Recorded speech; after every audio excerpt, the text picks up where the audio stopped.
Hey guys, OP Man here, coming at you with a video on Scorchers. This is sort of a continuation on my last video. I wanted to give you a small introduction to the Scorcher unit itself, and then give you the absolute best freaking combo to use them in. A couple of other videos, from other channels that have been kind of going over this combo have been extremely successful. I've been using it since I got the Scorchers, and I have not. I've tried other combinations, but I will not veer off to any other combo other than using all Scorchers once they're all completely upgraded and I have all the landing crafts.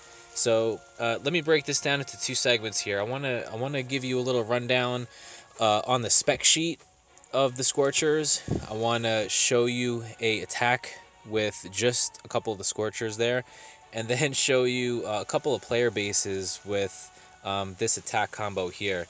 I right now have my Scorchers set to level 6, I believe. Let's take a look at the stats here. So, level 6 Scorcher, it's coming out at 35,000 health per unit. Damage per second is 733. So this is much higher than anything else. I mean, even with the statues that I have them boosted. So I have 7,700 extra on health per unit and an extra 161 damage per second. So these things are like in beast mode right now. I have the spec sheet here from actually the Boom Beach wiki. So let me give you a quick little spec sheet on these guys. So they start off at 25,000 health per unit. Each of them take 12 gunboat energy to deploy. So, as fun as having all Scorcher units sound, you do need to have your landing crafts at level 17 or higher in order to get just one of them on there. So these are my only landing crafts that have level 17. The other ones, this one is level 16, and I have the rest at level 16 as well. Once I get the 8th landing craft and I have all of these boosted up to 17, yeah, I'm going to start rocking an all Scorcher unit attack. But until then, what I'm going to do is when I get my 8th landing craft, I'm going to add another Scorcher on there. This attack combo here, I think people are calling it heavy Scorcha. So you have the Scorchers, one boat of landing crafts, and when you have level 16 landing crafts, you can get 5 of the heavies on there. And then I have 3 of my landing crafts with Zukas. This is by far the absolute best combination I have freaking used, and I've tried every different combination. Now, one thing to think about here before I get into the battles, these guys are really expensive to repair. The training cost on a level 1 is 25,000 coins, 25,000 gold. In order to upgrade these guys, just reading off the stats here, the research cost just to get them to level 2 is 5,400,000 in gold. I have these guys up to level 6, which cost 7,200,000 in gold. So, needless to say, I use a couple of diamonds to get these guys up, but it is really worth it. You cannot, I don't know, you can't really take these guys seriously until they're about level 4 or higher. They go up to level 9, which when you hit level 9 of these guys, you got 43,000 in health and 975 in DPS, damage per second.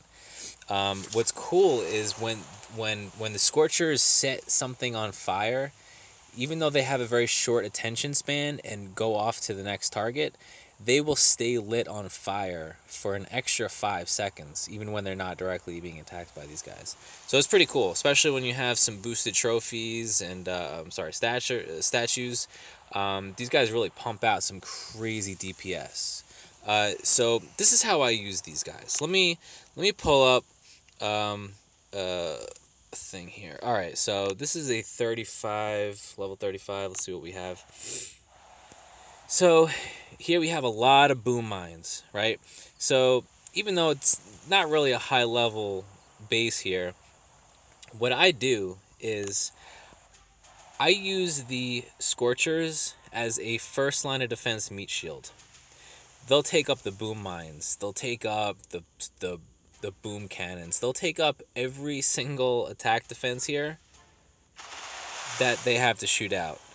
And when you get these guys to level 4 or higher, it takes a lot to really take these guys out. So let me show you just these 3 guys and how much health they can absorb. So they ran over a couple of boom mines. They're taking out these high-level machine guns and sniper towers. A little bit of health being drained here, but not worried. And this is only 3 of them. And they're just clearing out these high-level defenses here. Once I get enough barrage, I usually go nuts on the HQ and just clear it out. But you see how their attention span, like this guy all the way on the top left, he's completely going away from the HQ. So one of the combos that a lot of people tend to use actually is the Scorcher and Zuka combo. But what happens is when these guys start veering off into their own different dimensions here in their own world, you're left with the Zukas completely, completely vulnerable. So if you have a rocket launcher that the Scorchers didn't take out, you're screwed. You're completely screwed. All of your Zukas will be gone. So that's why I bring in the boat of heavies, because the Zukas really closely follow the boat of heavies really, really good. Alright, so let me pull up another base here, and I will show you the full-on attack with these guys. Let's see. We have a 51 here. I want to get a 50. This guy doesn't have any boosts, so it's a pretty good. So this is a pretty good base here. It's a beachfront base. A lot of high-level boom cannons, and it will take a lot of boom cannons to really clear these guys out. What I would shock, though, I would shock the laser beam, and I would shock the shock launcher. Other than that, let's see if we can just go in and do this. I deploy my Scorchers first, then the heavies, and then the Zukas. So I'll deploy the Scorchers in the middle, heavy Zuka on the side, shock the middle bases here with the shock launchers, and once I have enough GBE, I'll keep it on the shock here. Keep that shocked, because those guys will clear them out. A couple of boom mines down here. I want to get rid of some of those so my Zukas don't get annihilated. So keep these guys healed up. Keep moving forward. And the heavies did a pretty good job keeping the Zukas safe. And as you can see, it really takes a lot. I'll throw down, see, I lost one. Alright, so looks like I lost one Scorcher. And that's not bad. I mean, so, let's see the tally here when and this is a level 54 base. Thanks, Warren, for the attack. So, 261 in gold, 181 in wood. I got some intel. So I lost 6 of my Zukas and only 3 heavies. Lost 2 of my Scorchers. But, I just kind of went into that pretty blindly. But that was a pretty high level base there, especially for the stats of my my troops here. And that was pretty easy. I mean, I just kind of went in, cleared them out. It'll take 140,000 in gold to refill these guys. But you know what? I made a strong profit on it. So that's sort of it. That I wanted to give you a little rundown on the Scorchers and the best combo to use these guys, and how effective they are. And what's great is, they'll take a lot of damage. They'll be a huge meat shield for the very high level bases, and that's pretty much it, guys. Comment below. Let me know if you've used this combo, and maybe some other combos that you've used that are great for Scorchers. I have found this to be the best combo. I'm not really a team med kind of guy. I've always been a hookah guy, so adding the Scorchers on top of these hookahs have just boosted my playing attacks without even having to really boost my statues. So let me know what you guys think. Comment below. Don't forget to subscribe. Opie Man out.